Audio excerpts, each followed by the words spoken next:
이제 내주부터요, 미국의 대통령 선거가 시작됩니다. 공화당 민주당에서요. 미국은 전국의 각 주를 돌면서 코커스라고 불리는 주별로 이제 투표가 있는데요. 그래서 2월 1일 아이오와 코커스, 즉 당원대회죠. 2월 9일 뉴햄퍼스 이 프라이머리, 이름은 조금씩 다릅니다. 결국 뭐 예비선거입니다. 자관 여기서 이제 첫 스타트가 두 군데 주에서 걸리는데요. 아이오와와 뉴햄퍼스에서 공화당은 도널드 트럼프가 2연승하는 것이 거의 확실하고, 이 민주당 쪽에도 버니 샌더스가 최소 1승, 잘하면 2연승이 또 가능하다고 나오고 있습니다.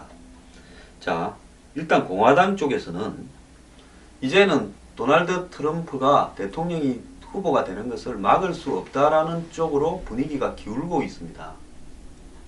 공화당에서는 트럼프가 히스패닉이나 무슬림에 대해서 막말을 했고 너무 강한 주장들을 하고 있기 때문에 이 후보가 되면 대선 본선에서 100% 질 거다라고 보고, 공화당의 주변에 있는 다양한 논계, 다양한 언론, 뭐 또 다양한 계파들이 트럼프를 후보에서 드러내려고 온갖 고민을 했습니다.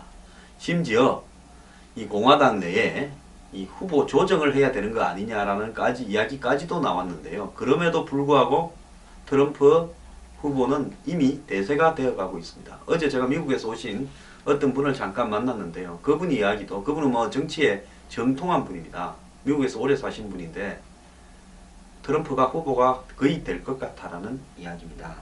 이러다 보니까 내셔널 리뷰라는 이 보수 전문 잡지가 사설을 통해서 트럼프가 결코 보수주의자가 아니고 정통 보수주의를 파괴하는 협박꾼이다 하고 있는데, 트럼프는 그 잡지를 향해서 죽어가는 잡지가 말도 많네 이렇게 이야기를 했습니다.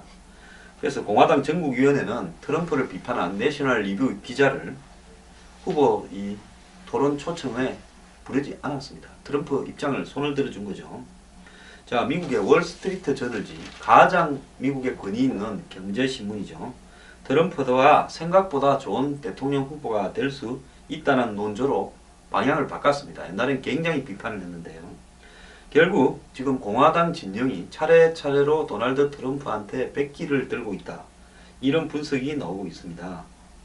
그래서 트럼프가 이민자, 여성, 무슬림, 장애인, 그리고 불법 이민자 1,100만 명 추방, 이런 부분에 있어서 굉장히 강한 주장을 해서 이런 트럼프의 어떤 경쟁력은, 본선 경쟁력은 거의 없기 때문에 무조건 힐러리한테 질 거다.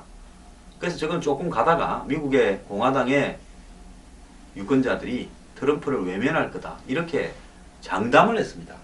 그런데 이런 트럼프 돌풍이 미풍으로 꺼지고 말 거라는 추측들이 지금 다 사라져버리고 이제는 트럼프를 누구도 막을 수 없는 단계에 가고 있다 라고 보는 겁니다. 자, 트럼프 다음으로 좀 또라이 취급을 받는 테드 크루즈 상원의원이 2등을 달리고 있어요. 2등도 3등하고 많이 벌어진 2등입니다. 그러니까 1, 2등이 다 옛날 같으면 독불 장군의 좀 막말하는 또라이라고 보이던 사람들입니다. 자, 나머지 뭐 잽부시라든지 뭐 이 크리스 크리스티, 존 케이식, 뭐 마크 루비오, 한때 미국의 정치에 정통한 어떤 분은 저보고 결국은 마크 루비오가 될 거다, 이런 이야기를 저보고 하더라고요. 왜 그런가 하니까 주류에 가깝다. 근데 미국의 주류라는 것은 이미 월스트리트 상류층이기 때문에 주류가 가깝든 말든 주류의 입장이 밑에 서민들한테는 통하지 않는 상황으로 되어버린 것 같습니다. 자, 이러다 보니까 이제 이 트럼프가 공화당 후보로 지명되는 상황이 현실화될지 모른다라고 되니까 이제는 트럼프를 막기 위한, 그래도 트럼프를 싫어하는 사람들이 갖가지 방법을 연구를 해가 밖에 이야기하고 있는데, 그게 뭔가 하면 털어보자는 겁니다. 트럼프에 대해서 먼지털이식 사정을 한번 해보자. 자, 트럼프가 저거 아버지한테 물려받은 돈이 많지 자수성가한 건 아니다. 트럼프가 부동산 사업을 하다가 부동산 이 모기지 회사를 말아먹어서 피해본 사람들이 많다. 오랫동안 자기 집에 잘 살다가 트럼프가 재개발한다고 해서 쫓겨난 사람들이 많다.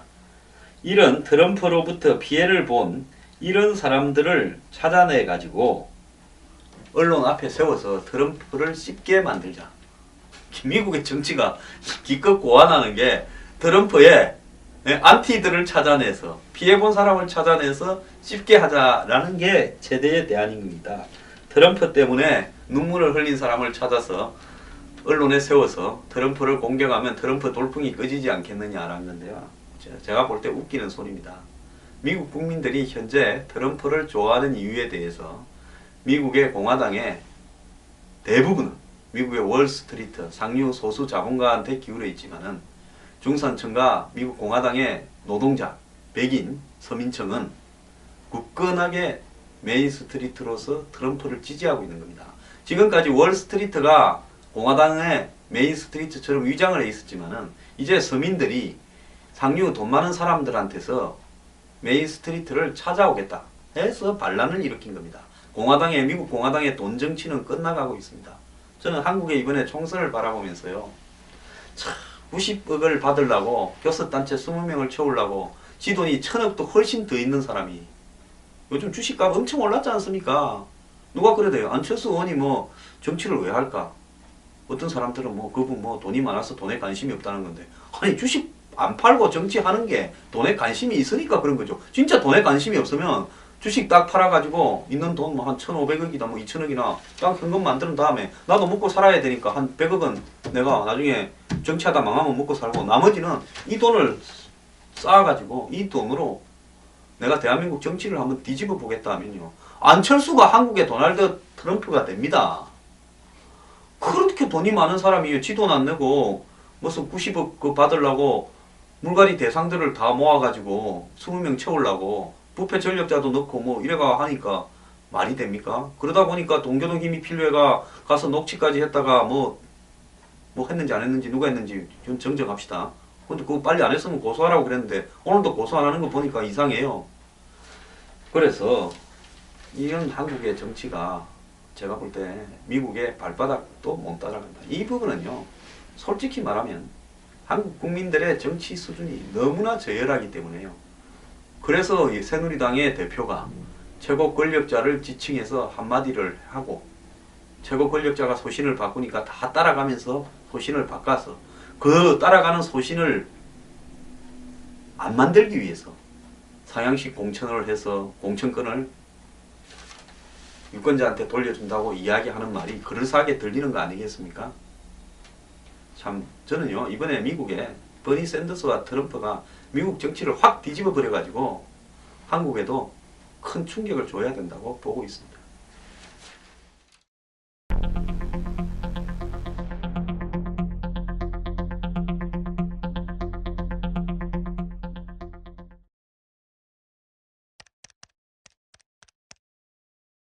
조경태 의원이 새누리당에 입당한 지 한 일주일 돼 가는데요. 처음에 왔을 때 잘 왔다. 조경태는 여기에 맞다 하면서 환영하는 분위기였는데 시간이 좀 지나니까 또 그러지 않은 움직임도 있어요.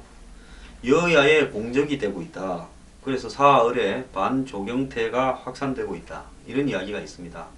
지금 부산에요. 사가 갑을 두 군데인데 갑은 허남식 전 부산에 3선을 했던 시장이 엊그제 부산시청에서 출마 선언을 하려는데 유권자들이 몰려가가지고 물론 예비후보하고 연관된 분들이죠. 난리가 나서 기자회견도 못하고 나왔다는 거 아닙니까? 물론 그 경선을 둘러싼 기존에 하던 사람들이 있었는데 갑자기 허남식 시장이 글로 가니까 이분들이 화가 나서 한 거겠죠. 근데 문대성 의원이 이 태권도 표절 문대성 의원이 이 불출마를 원래 그 사갑이 자기 지역구였습니다. 선언하면서 허남식 시장을 추천한다 이럴 때 아니 물러난 사람이 자기만 조용히 물러나지 뭘 누굴 추천하냐고 제가 한마디 한 적이 있었어요. 그런데 이제 허남식 시장이 거기에 들어오니까 사갑의 일부 당원들과 예비후보와 관계되는 지지자들이 나타나서 동쪽만 부산의 동쪽만 매번 개발시키고 서쪽은 낙후시켜놓고 어떻게 여기 출마하느냐고 했습니다. 부산이 해운대 기장 뭐 동부산 요즘 관광단지 벨트 만든다 그러죠. 해운대는 뭐 요즘 스카이라인이 달라져서 홍콩보다 더 좋습니다. 그러다가 센텀시티가 이쪽은 완전히 삐까뻔쩍해졌는데 부산의 원도심인 남포동 뭐 광복동부터 수정동 초량부터 그 뒤쪽 낙동강 쪽으로 서쪽은 굉장히 낙후되어 있죠. 그래서 동서가 저렇게 다른 어떤 이 계층들이 한 도시 안에 살고 있는 것이 의아스러울 정도로 부산은 동쪽만 잘 삽니다. 그 12년 동안 시장을 하면서 한쪽에 편중되는 조치를 한 부분에 대해서 그건 넣을 수 있는 비판이라고 보고요. 이 부분에 이제 넘어서서 옆 선거구 사을에도 조경태 의원이 지금 도전을 하고 있습니다. 근데 사구의 더민주당 지지자들은 뭐 호남 분들이 많겠죠. 부산에도 제가 볼 때 사하 같은 데는 호남 분들이 한 30% 이상 살 거라고 보고 있습니다. 이런 분들은 배신이라고 주장하면서 보고 있고, 또 조경태 의원이 오기 전에 그 지역에서 하겠다라는 새누리당 예비 후보들이나 당원들이 있을 거 아닙니까? 그 사람들도 또 꼼수라고 하면서 반대. 그러니까 새누리, 더민주 양쪽에서 시끄럽다는 겁니다. 그래서 새누리당 예비 후보들은 여러 명이 있는데 조직적으로 모여가지고 반조경태 기류를 만들고 있는데, 일단 현행 룰대로라면 국민 70, 당원 30을 여론조사하게 되어 있는데, 외부 인사를 영입했을 경우에는 100% 당원이 없이 국민 여론조사를 한다. 이렇게 지금 되어 있는 부분에 대해서 이것은 조경태한테 엄청난 특혜를 주는 거다. 그동안에 3번이나 조경태한테 뺏겨서 억눌려 왔는데 고생한 당원들이 이런 어떤 또 날벼락도 맞느냐, 이런 이야기를 합니다. 그러면서 조경태도 험지 출마해라. 참 요즘 새누리당에 이 험지가 유행입니다. 그래서 100% 여론조사를 조경태한테 적용해서는 안 된다, 이런 이야기를 하고 있습니다. 자, 그래서 조경태는 새누리당에 온 것이 자신의 정치 생명을 유지시키기, 연장시키기 위해서 자발적으로 온 것이지 결코 외부 영입 인사가 아니다. 이 사람들도 이렇게 이야기를 하고 있습니다. 그리고 거기에 뛰던 예비 후보들은 반조경태 연대를 꾸려가지고 있어서 조경태 의원도 이 공천이 자칫하다가는 어렵지 않나, 이런 이야기가 나옵니다. 자, 거기에다가 더민주당에 또 이 조경태 의원을 지지했던 사람들은 이제 뭐 난리가 났습니다. 아마 위에서 지시도 좀 했겠죠. 새누리당 입당 3일 전까지 탈당 안 한다고 해놓고는 혼자서 몰래 갔다. 그래서 이 더민주 당원들과 호남 향후회 같은 조직들이 이빨을 갈고 있다. 또 이렇게 이야기를 합니다.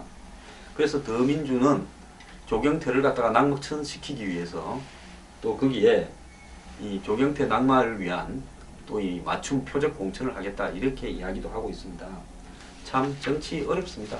조경태 의원 그냥 이쪽 나오면 무조건 산술적으로 될 것 같고 저도 될 거라고 봤는데 또 이런 어려움을 겪네요.